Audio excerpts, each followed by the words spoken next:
gente, tudo bem? Hoje a gente começa aqui o nosso segundo episódio do programa Mais Vôlei, por favor, mais uma vez com o Kaká. Obrigada, Kaká, por estar com a gente. E obrigada a você que assistiu ao primeiro episódio, deixou os comentários. A gente leu todos os comentários, muito obrigada. Aliás, muitos elogios a você, Kaká, o mestre Kaká. Opa, muito bom, obrigado.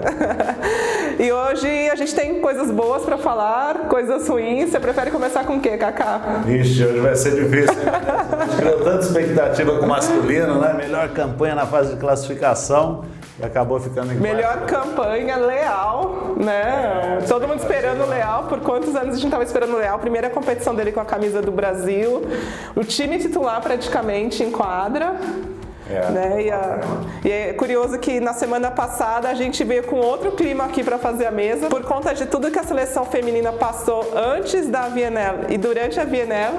A expectativa não era tão alta por um resultado delas, e o segundo lugar assim foi muito comemorado, mas o quarto lugar do masculino gerou um clima de decepção, dá para falar a palavra decepção, desconfiança, né? Ficou uma sensação muito ruim, principalmente há quase 20 dias de um pré-olímpico que define uma vaga para Tóquio 2020.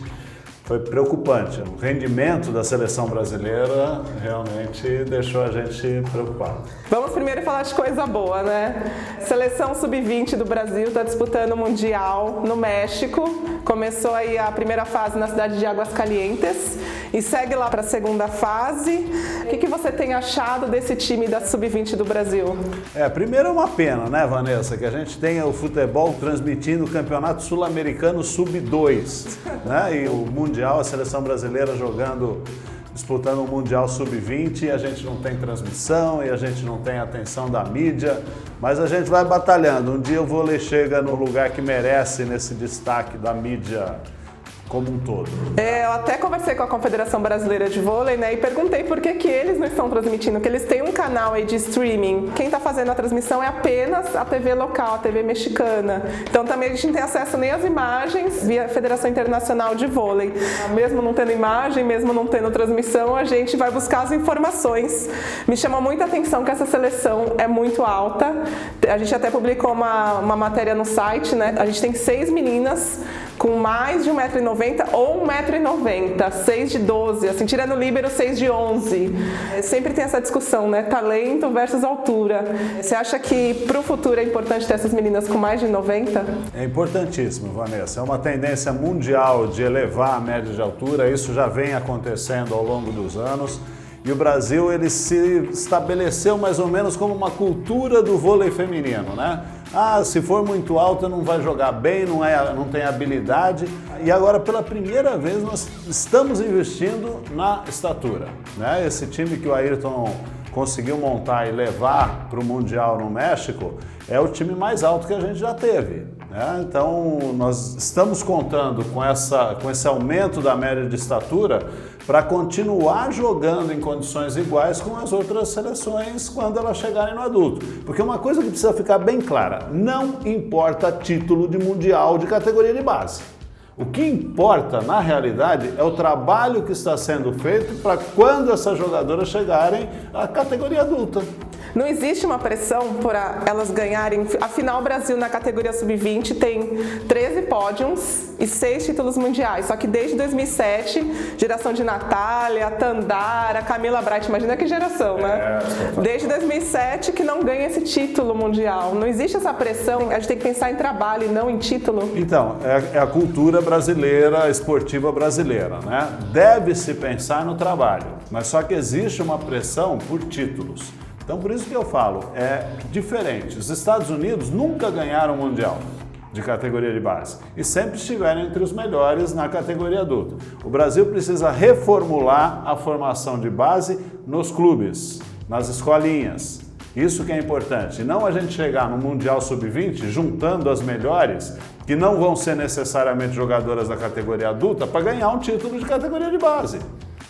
Esse é o princípio, e a gente precisa entender que o trabalho está sendo feito independentemente de título. O que não pode, por exemplo, é um país com a tradição do Brasil ficar em 20º, 15º. Tem que estar sempre entre os 10, entre os 8, mas com um trabalho feito visando a categoria adulta. Cacá, você até comentou sobre essa questão de nem todas as jogadoras vingarem no adulto. Por que isso acontece? Se a gente pegar as escalações de mundiais passados, a gente vê às vezes que dali saem 4 jogadoras para adulto e de repente 8 ficam para trás. Por que não se tem uma sequência depois de se ter sucesso nas categorias de base? Primeiro porque é natural. É um funil que acontece com todo mundo, no mundo todo, em todos os esportes, né? Quem participa de categorias de base não necessariamente vai chegar à categoria adulta no mesmo nível de rendimento, né? Então não adianta a gente falar assim, mas o Brasil devia fazer com que todas as jogadoras chegassem na adulta. Não vai chegar. Ninguém no mundo esportivo conseguiu isso, né? Então é uma seleção natural que acontece, só que o Brasil precisa sempre fazer com que 4, 5, 3 cheguem, né? E esse é o nosso desafio. Nós tivemos aí gerações em que ninguém vingou, e isso não pode acontecer. E ao mesmo tempo também acontece de meninas que não passaram pelas categorias de base chegarem a uma seleção adulta. Sim, Fofão é um exemplo clássico, né? Nunca foi convocada para uma seleção de base. E foi uma das maiores levantadoras que a gente já teve. Agora, um detalhe, Vanessa, que em relação à estatura, tem uma coisa que é o seguinte: essas meninas só vão virar alguma coisa, virar jogadoras adultas de alto nível, se tiverem qualidade de treino. E sabe quem dá qualidade de treino? Quem, Cacá? As jogadoras baixas. Elas é que dão volume, elas que fazem o negócio acontecer, elas é que ensinam essas jogadoras a ser um pouquinho mais maliciosas, saber explorar um bloqueio, saber bater de meia força, alongar uma batida, receber. Sem elas no time, o que acontece? O nível de treino cai, não existe um volume de jogo e elas não aprendem a jogar. Então isso nós precisamos pensar. Às vezes precisa ali de umas formiguinhas para ensinar essas grandonas a jogar. Isso é fundamental. E é curioso que às vezes essas jogadoras baixas, elas têm mais sucesso do que as meninas que têm mais de 90. Parece que as meninas que têm mais de 90 se acomodam por causa de altura, e as que têm menos de, às vezes, 1,80, uma Garay, uma Gabi, elas se esforçam cada vez mais porque elas precisam suprir essa deficiência de estatura. Então, eu vou mais fundo. Eu acho que os técnicos não têm tanta paciência e às vezes nem tanta competência para entender que o desenvolvimento das jogadoras mais altas é diferente das mais baixas. As jogadoras mais baixas atingem uma maturidade motora antes. E aí é mais fácil você treinar, é mais fácil você fazer jogar, ela vai te dar vitórias. Enquanto que a grandona, ela está com mais dificuldade, ela vai ter uma maturidade mais para frente. Ela vai atingir um nível técnico um pouco depois dessas jogadoras mais baixas. E não existe tanta paciência e às vezes nem tanto conhecimento para levar isso adiante. E tem também a questão da expectativa. Quando surge uma menina de 1,96, Valentina Giuffi, a italiana, 2,2 metros, você já pensa, opa, tá vindo aí a menina que vai salvar o mundo, vai salvar a nossa seleção, mas não é bem assim, né? Se cria muita expectativa sobre quem é muito alta, e como a que não é tão alta, não se tem essa expectativa sobre ela, trabalha mais tranquila. Como se a estatura fosse o único referencial para ser uma grande jogadora, né? É mais fácil pegar uma jogadora baixa, você como técnico, Cacá, uma jogadora baixa e fazê-la ser incrível, ou uma jogadora alta e ensiná-la a ser incrível? Então, eu acho que ser incrível é da pessoa, né? Ela pode ser uma jogadora alta ou uma jogadora baixa. Se ela for incrível, ela vai ser uma grande jogadora, uma jogadora espetacular. É o caso, como você citou, de Fegaray, de outras jogadoras não tão altas para os padrões internacionais, mas que são jogadoras espetaculares. Ô Cacá, você tem uma experiência, né, com o Mundial de Base, você foi assistente técnico Mundial de 91. Quem que estava nessa geração que depois despontou nos clubes e na seleção? Uma geração espetacular. Foi Ana Paula, Ilma, Gisele, Patrícia Coco, Leila. Então rendeu bons frutos. Nós fomos vice-campeões na final contra a Rússia e, por incrível que pareça, uma jogadora que na semifinal contra o Japão entrou, ajudou, né, a gente a chegar na final, foi a Patrícia Coco.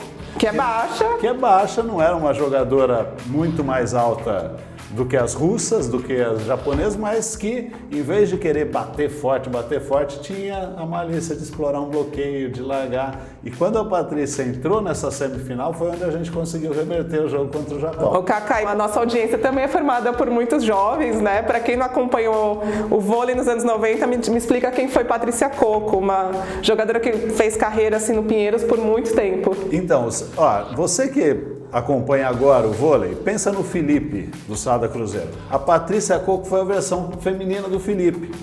O Cruzeiro sem o Felipe talvez não conseguisse os títulos que conseguiu. Aí você fala assim, pô, mas o Felipe nunca foi para a seleção. A Patrícia também foi poucas vezes para a seleção.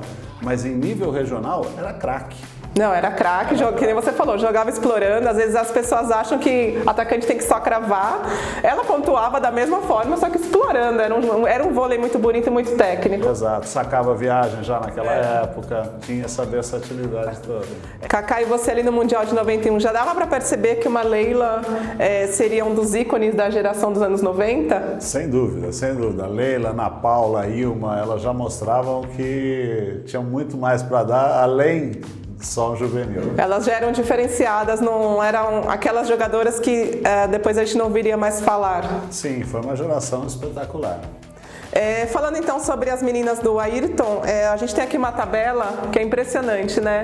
É até curioso, porque nessa seleção as ponteiras e as opostas são mais altas que as centrais, o que é difícil acontecer. A gente vê aqui uma Daniela 1,90, uma Júlia 1,96, Giovana 1,94, Kissy 1,90, Tainara 1,90 e a Ana Cristina, que aliás é filha da Cissa, que jogou muito tempo no São Caetano, São Bernardo, 1,92. É impressionante a estatura dessa seleção. É um grande passo que o Brasil está dando, buscando uma renovação de qualidade, né? Não é garantia de sucesso, que fique bem claro, mas é um grande passo. E só isso não basta, né, Vanessa? A gente estava até lembrando da seleção russa, que continua com uma média de altura alta, grande, e despencou no cenário mundial. Desde a década de 50, né, que se disputam os mundiais femininos, nunca, nem no tempo da União Soviética, houve uma classificação tão ruim quanto a da última VNL.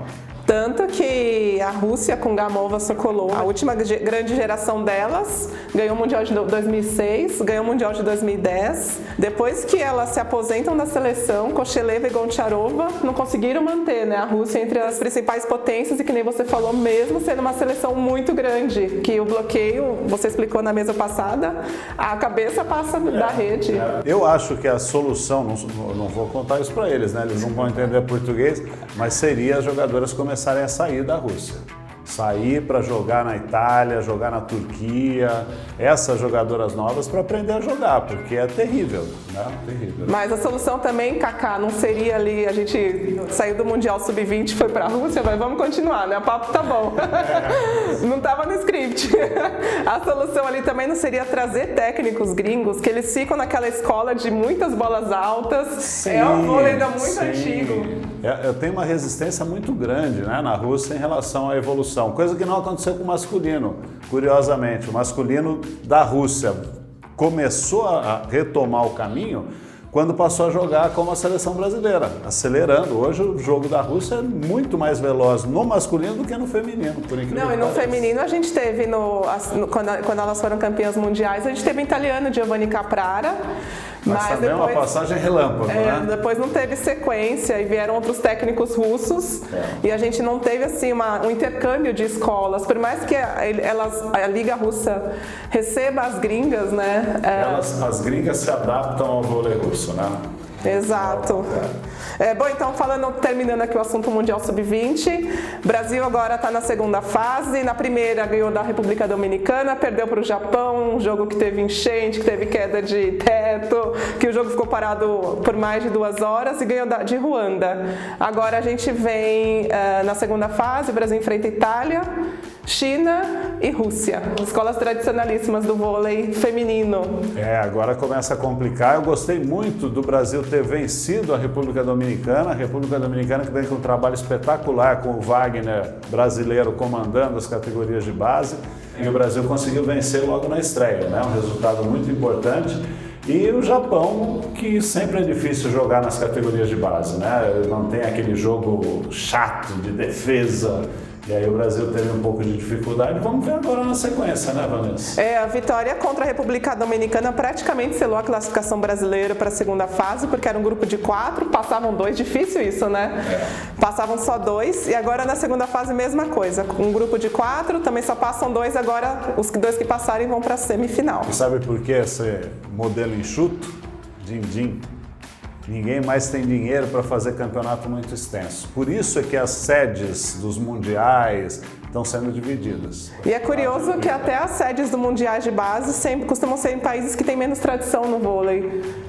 Então, existe uma certa razão política, né? A NORCECA, o Norte Centro América ali, aquela confederação, ela tem uma influência bastante grande para levar os torneios para lá, como você falou, né? A água não deixar um jogo continuar numa chuva, outros países não aconteceria. O Mundial aconteceria isso, tanto que foi capa. A Globo jamais daria uma notícia sobre o Mundial Sub-20, talvez nem. Mas aí deu, Mas né? aí deu uma notícia de capa, teto do ginásio de Zaba, onde o Brasil estava jogando, estava lá na capa de um domingo, dia de futebol, estava na home da Globo.com. Agradece.